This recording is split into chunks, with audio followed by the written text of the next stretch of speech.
आज 21 अप्रैल की शाम की हम लोग ब्रीफिंग कर रहे हैं। आज 108 सैंपल्स गए थे। 37 सैंपल की रिपोर्ट आई है, जो कि सभी अभी तक जो आई है निगेटिव है। अभी तक जो है 794 सैंपल्स हम लोगों ने भेजे हैं, जिसमें 26 पॉजिटिव आए हैं और एक मृत्यु भी हुई है, क्योंकि मृत्यु पहले हुई और रिपोर्ट बाद में पॉजिटिव आई। एक मंडला के हैं, एक इंदौर का कैदी है। इस तरह से 26 हैं। 6 लोग सही हो गए हैं। कुछ लोगों की सही होने वालों की कल भी छुट्टी होगी। और 8 कंटेनमेंट जोन है, जहाँ पे जो कल नया हनुमान ताल वाला कंटेनमेंट जोन बना, वहाँ पे भी आज 300 परिवारों का सर्वे हो गया है। हाई रिस्क लोग उसमें से निकाल के और उनकी फिर मॉनिटरिंग, जैसे सराफा वाले कंटेनमेंट जोन की हो रही है, वहाँ 1250 लोग हाई रिस्क निकले थे। रेलवे हॉस्पिटल को क्वारंटीन सेंटर बना दिया गया है। ख़ासतौर पे जो हाई रिस्क में जो वृद्धजन हैं या जिनको कुछ कॉम्प्लिकेशन है, उनको वहाँ रखा जाएगा और बाकी लोगों को सुख सागर रखा जाएगा।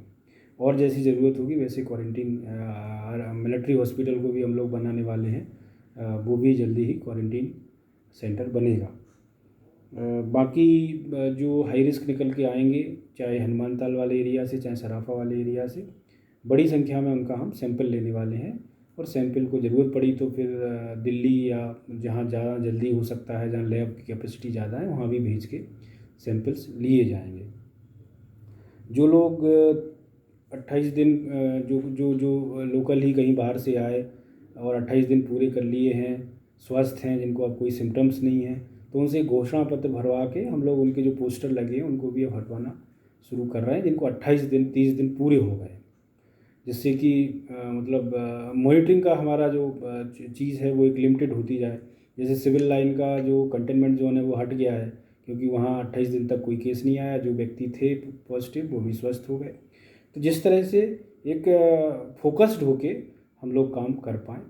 और जो अन्य बिंदु हैं, जो किन किन चीज़ों में छूट दी गई है, कुछ फैक्ट्रीज़ को छूट दी गई है ग्रामीण क्षेत्रों में, शहर के बाहर मनरेगा के काम, रोड वाले काम, ईंट भट्टे, कृषि और कृषि से संबंधित काम, उनको छूट दी गई है। बाकी कंटेनमेंट एरिया से किसी का भी आना जाना अलाउ नहीं है, चाहे वो शासकीय अमला हो चाहे कोई हो।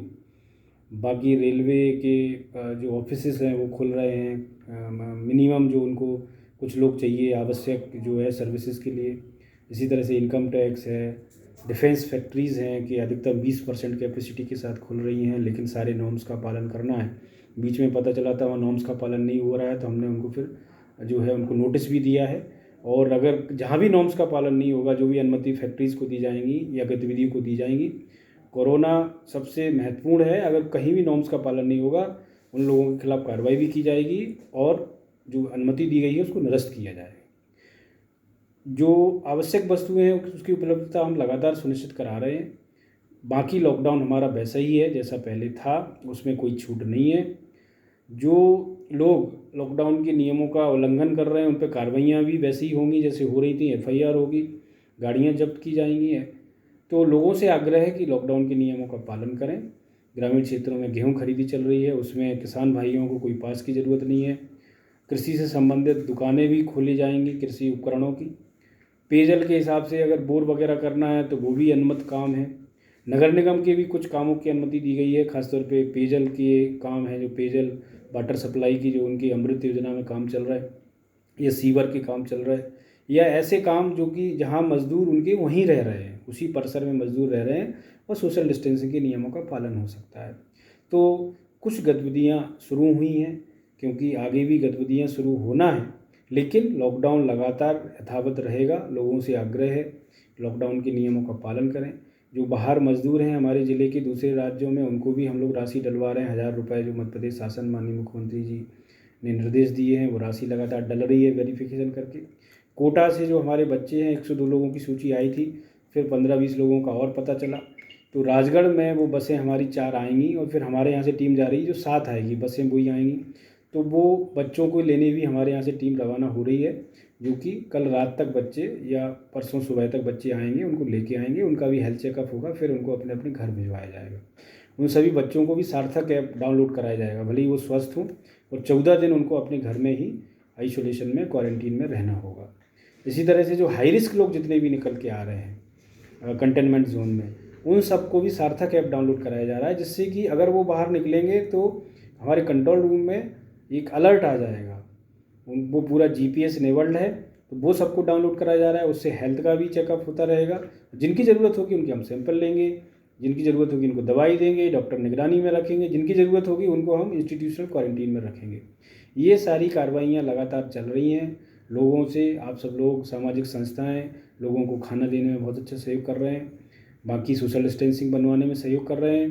बैंक हो, PDS की दुकान हो, आवश्यक वस्तुओं की दुकान हो, जो ठेले वाले हैं, सब्जी वाले हैं, या जो बाहर जो लोग जो ऐसे लोग हैं जिनको जो बेघर हैं, उन सब का भी हम बीच बीच में हेल्थ चेकअप करा रहे हैं। और सामाजिक संस्थाएं पूरा सहयोग कर रही हैं। कुछ लोग सैनिटाइज़र के लिए टनल दे रहे हैं, तो उसमें मतलब काफ़ी टनल दे दी हैं। बहुत इफ़ेक्टिव, बहुत ज़्यादा तो नहीं है टनल। मेरा आग्रह है उससे ज़्यादा हम लोगों की मदद करें, लोगों को खाना दें, गरीब लोगों को राशन दें। शासन भी अपने लोगों को दे रहा है जो पात्रता में आ रहे हैं, लेकिन जो पात्रता में नहीं आ पा रहे हैं तो उनको राशन दिया जाए, खाना दिया जाए, सोशल डिस्टेंसिंग के नियमों का पालन किया जाए। ये ज़्यादा महत्वपूर्ण हो सकता है। तो मेरा सामाजिक संस्थाओं से या जो भी लोग मदद करना चाहते हैं उनसे आग्रह है कि राशन दिलाने में, लोगों को खाना दिलाने में मदद करें। सोशल डिस्टेंसिंग के नियमों का पालन लगातार होता रहे। लॉकडाउन लगातार 3 मई तक है। जो जिन लोगों को छूट है केवल उन्हीं को छूट है, बाकी केवल इमरजेंसी में है। बाकी सब लोग लॉकडाउन बनाने में, सोशल डिस्टेंसिंग मेंटेन कराने में सहयोग करें। और जो भी उसका उल्लंघन करेगा, जो ऑफिस खुले हैं, फैक्ट्री खुली हैं, काम खुले हैं, या अन्य व्यक्ति, उनके खिलाफ जो कार्रवाई सख्त की जाना है वो की जाएगी। बाकी जैसी भी स्थिति और होगी आपको अपडेट किया जाएगा। धन्यवाद।